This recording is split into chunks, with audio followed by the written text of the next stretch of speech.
Buhari does not deserve forgiveness. Wow. I know that sometime early part of the week, Buhari came out to, or I think late last week, to beg Nigerians that wherever he has hurt them and whoever he has hurt should forgive him. He cannot wait to leave Aso Rock, hand over the power to whoever is coming in, and go back to Daura, his village. And he said his village is even 8 kilometers from Niger Republic. So it means that if anybody disturb him, he will just walk into Niger Republic and stay there. That might be his plan. Okay, that might be his plan. So now Nigerians have started reacting that one, you don't deserve anybody's forgiveness, okay? Because the 8 years was heartless. You were heartless for the 8 years. You were nepotistic, you were tribalistic, and you were, just name it, everything evil that caused division. Nigerians have never been divided like this across ethnic lines and across religious lines like this before. Okay, Nigerians have died more in this regime than ever in any other regime in Nigerian history. Okay, Nigerians have, in fact, the Hausas and Buhari government encouraged banditry and Islamic jihadists and all of that in a north that spread across the country during this period, to a point that even the so-called repentant Boko Haram were recruited into the army as a way of integrating them into the society and gave them a rifle. How? A terrorist is a terrorist and can never change. Yeah? And now sacrificing innocent Nigerian young soldiers because the way the bandits were getting intelligent information and were laying ambush against the Nigerian soldiers and basically Middle Belt and Southern soldiers, and they killed them, and in Borno they buried them in shallow grave. Rather than giving them national honor, they buried them like criminals. Yeah? And then at the end of the day, they will just send message to the family, your son died in the active service of the nation, this, and that. So Buhari government has actually done the greatest evil in this country and does not have anything to tell Nigerians to forgive him. Let him go and ask God for forgiveness. During the governorship and State House of Assembly elections in March, the President Major General Muhammadu Buhari enjoined Nigerians to go ahead and collect any monies distributed by vote-buying politicians but still vote their conscience. Ideally, it should be shocking that the country's president, especially one who came to power as an anti-corruption crusader, would shamelessly endorse an electoral infraction. But he has let us down so often that pointing out this error will be a waste of everyone's precious time. And that is it. Okay. The more annoying part of that thoughtless statement was that it negated his previous posturing on the Naira redesign policy to protect electoral integrity. And when he met King Charles in the UK in November, he insisted the policy had come to stay because it will protect Nigerians from those who would use their lush resources to manipulate the election outcome. And after reiterating that he would ensure a level playing field for contestants, this conviction should swing only months later. So if ensuring election integrity was not a deep resolve, why take people through so much pain and hardship? This man and the Sai Baba men watched as Nigerians already severely impoverished by his uninspiring leadership. Okay? Uninspiring leadership since 2015 underwent the diminishing effects of the poorly conceived and shoddily executed Naira redesign. The dwindled loss of livelihood especially crushed the small-scale producers who work in the agricultural produce sector and operate within the informal economic system. We are not a society that knows how to count and account for lives and resources, so we will never be able to adequately comprehend the full scale of the debilitating effect of that policy. However, it is still certain that people died from the stress, and some of the crippled businesses will never recover. All for what? Naira redesign policy was a disaster that Buhari superintended over as a military dictator. Even though he saw the brutal outcomes of the policy, he still repeated it in 40 years later. As it turns out, there was no larger vision for either our elections or democratic processes that drove the agenda. There was no gain for democratic institutions to which they were committed. It was just another one of the sadistic ideas that Buhari cranks out of his, sociopathic mind each time he feels that Nigerians have not suffered enough. So if there was no profound objective to be derived from the whole redesign policy, and he himself could advocate people taking money from their corrupt politicians, why did he not just leave people to collect their 5,000 naira? Why break things in the guise of trying to fix them? It's a serious one. Okay? Why break things in the guise to fix them? That was the sort of ineptitude that defined Buhari's regime. Several policies unleashed severe suffering, but were hardly followed by any bigger plan to make the outcome meaningful. They banned food importation to stimulate local agriculture, but all we have to show for the economic ingenuity is the soaring cost of food prices. He closed the borders for almost 2 years to galvanize local manufacturing, making life even more unaffordable. After accumulating losses and hardship, they reopened them. They could not point out anything remarkable they achieved through it. They said those ideas were why countries like China flourished, but ended up providing that half education is bad, especially when ruining a country.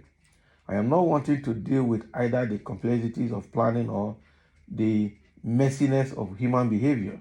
Buhari's regime treated social engineering as a process that could be automated.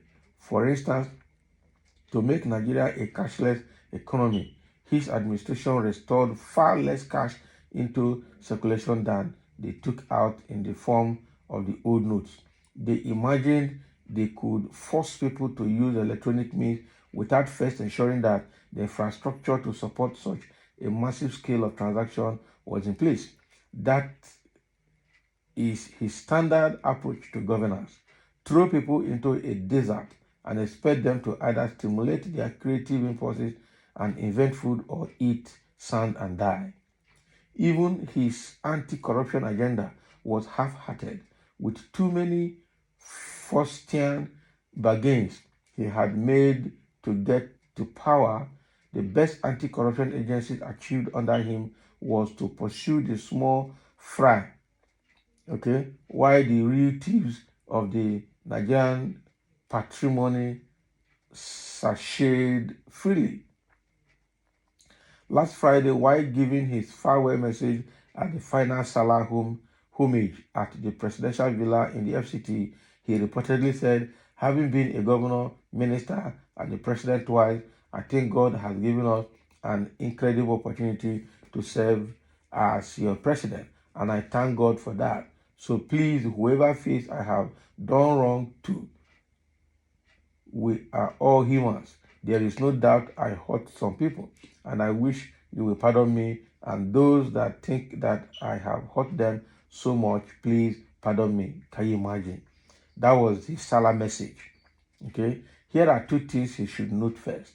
He should note first, we do not think or feel we have been hurt by his leadership. No, those words suggest that the visceral impacts of his punitive leadership are simply a matter of individual perspective rather than objective reality. We have receipts that substantially demonstrate that he stole 8 years from us, from rising and multidimensional poverty to out of school children rates, insecurity, corruption, and overall diminished quality of life. Buhari's failure is not a matter of mere opinion or emotions. We leave the insalubrious effects. Second, saying we are all human is fallacious. Who would look at past 8 years of his inhumane administration and not wonder if Buhari has a drop of humanity in him?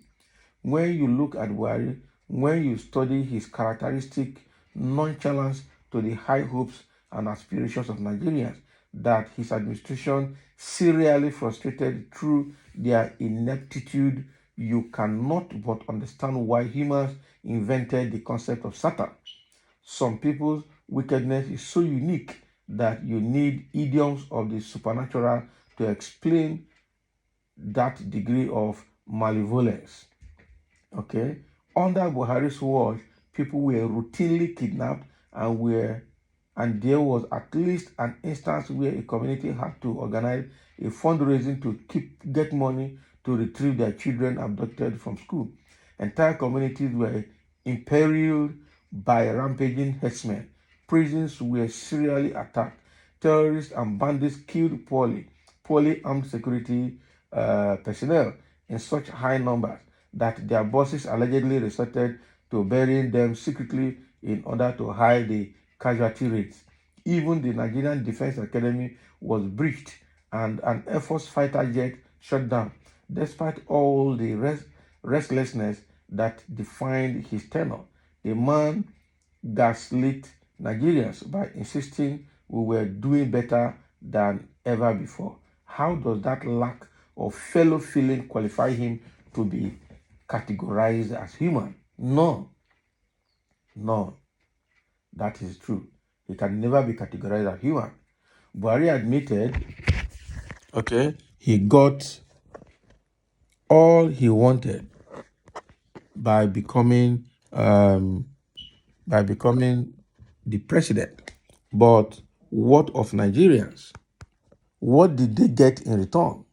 Now he says he will no longer be burdened by the country's issues. If over-solicited after May 29, he promised to relocate to Niger Republic across the border. He might have said that as a joke, but that is in fact quintessential Buhari. That is true. He has a pattern of expecting others to do things he ought to do because he is lazy and inept. He is never responsible for anything.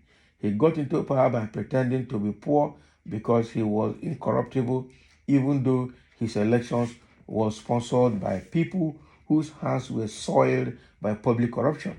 He achieved little and now expects Nigerians to clean up his failures. That is bad.